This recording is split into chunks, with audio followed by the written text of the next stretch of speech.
Many thanks for staying with us. You're watching the News at 3 on Galaxy Television. I am Justin Akadonye. The federal government has granted provisional licenses to 4 newly approved private universities to commence academic programs. Minister of Education Adamawa issued the operational licenses to the promoters of the institutions in Abuja, warned that government will not tolerate any breach of the conditions of the approval, as well as unwholesome practice outside the provisions of the Nigerian Universities Commission's guidelines. Represented by the Registrar of JAM, Professor Itzhak Oloyede, the minister maintained that any breach of the norms will attract appropriate sanctions. To note that the approval of the 4 universities brings the number of private universities in the country to 79. Ladies and gentlemen, as you are all aware, the issues of access to university education continues to pose serious challenge. On his part, the Executive Secretary of the NUC, Professor Abubakar Rashid, however, said the Commission will keep monitoring governance of private universities to ensure adherence to best practices in support of quality university education delivery. The NUC has been engaged in the rigorous processing of the several applications to ensure that the requirements and the quality assurance mechanisms are strictly adhered to and met. Proprietors of private universities also expressed readiness to keep the rule and regulations of the licenses, promising to raise best students in the country. And I want to assure you that we are fully ready and committed to see to it that the various universities approved today we excel in the vision. And straight now to Adamawa State. Despite Boko Haram's renewed threat of recapturing territories in the state, the Nigerian army has assured of the safety ahead of the 2019 general elections. Brigadier General Mohammed Bello of the 23 Brigade in Yola conveyed the assurance during the launch of Egweke, better known as Python Dance 3 in Adamawa and Taraba State, to guarantee the safety of the 2019 general elections. Bello says the resurgence of Boko Haram activities, particularly in the far northern axis of Adamawa State, may not affect the conduct of the polls. He stressed that the Army, in collaboration with other security agencies, have mapped out operational plans to contain any security challenge that may arise around the period. At the Adamawa Theatre, operations have been stepped up in flash sports like Gombe and Garkida, which border the dreaded Sambisa hideout of the outlawed Islamist sect. On the Taraba side of the engagement, Wukari and Gembu towns are receiving strategic military attention to ensure violence-free conduct of the elections. Moving on now to Ekiti State, where stakeholders in the All Progressives Congress APC have expressed optimism on the re-election bid of President Muhammadu Buhari. In separate interviews during the president's visit to the state, they said Buhari's integrity is a yardstick that no other leader in the opposition has. They also urged Nigerians to consider his performance in the last 3.5 years of his administration, than that the APC's government has been able to turn around the fortunes of Nigeria.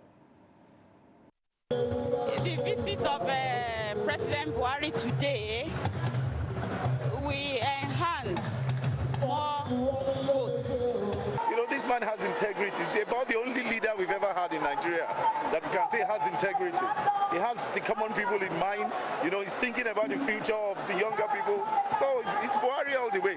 What we have seen in Nigeria, with the 4 years, almost 4 years of the present serving president, with what he's been able to do within the economy, with what he has been able to do for security, with what he has been able to do on infrastructure. All the social programs, you would imagine that no other party in the short history of Nigeria has done anything close.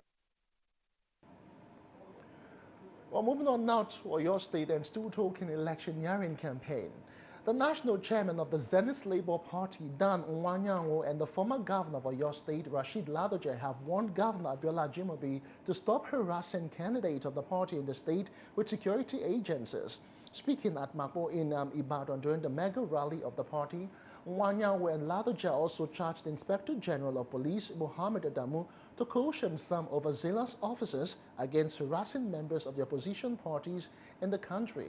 The party leaders urged policemen and other security agencies to be professional in their approach and allow people to choose freely through the ballot. We are being harassed. Some of our candidates are being harassed. There have been threats of arrest on some of them. I want to tell you, do not be afraid. They know they are losing the election.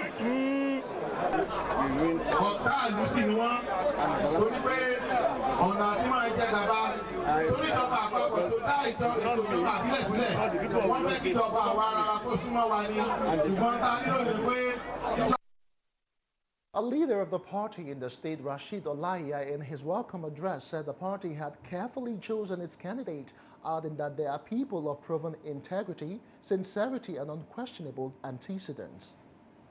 Zani Labour Party is a party to beat in Oyo State today. The reasons for this are not perfect. Firstly, Senator Ladoja is the issue in Oyo State politics. Any party he goes is where the people of Oyo State will go. While staying with Oyo, where the state government and pensioners in the state have reached an agreement on the terms and conditions to be followed in settling the 42.3 billion naira unpaid gratuities and pension arrears of retired primary school teachers and local government pensioners in the state. The Nigerian Union of Pensioners Oyo State Council has sued Governor Abiola Ajimobi of Oyo State and 6 others at the National Industrial Court, Ibadan, over unpaid 42.3 billion naira gratuities and pension arrears. At the resumed hearing of the matter on Wednesday, the State Attorney General and Commissioner for Justice, Sheun Abimbola, who represented the respondent, told the court that the parties had agreed on terms of settlement.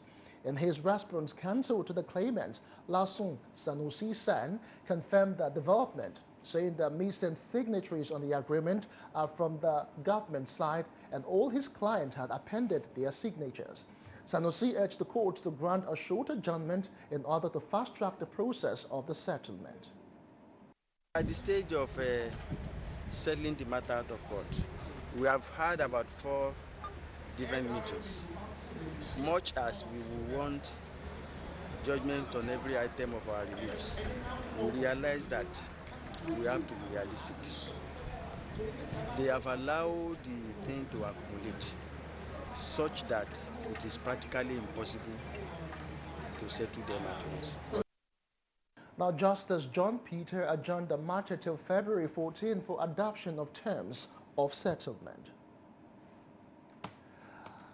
And away from Oyo State, suspect Derek Akpojoke of Ori in Delta State have been nabbed by the police in conjunction with the vigilante group. The Command's PPRO Superintendent Haruna Mohammed, who confirmed the arrest, said the suspect specialized in car snatching and robbery in Anambra and Delta State. Exhibits found in his possession include a Toyota Corolla snatched at gunpoint in Warri, Delta State, and brought to Obosi in Idemili North Local Government Area of Anambra State.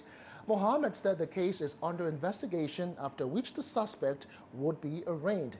He advised members of the public who are car owners to ensure the safety of their vehicles by using pedal locks and other security devices.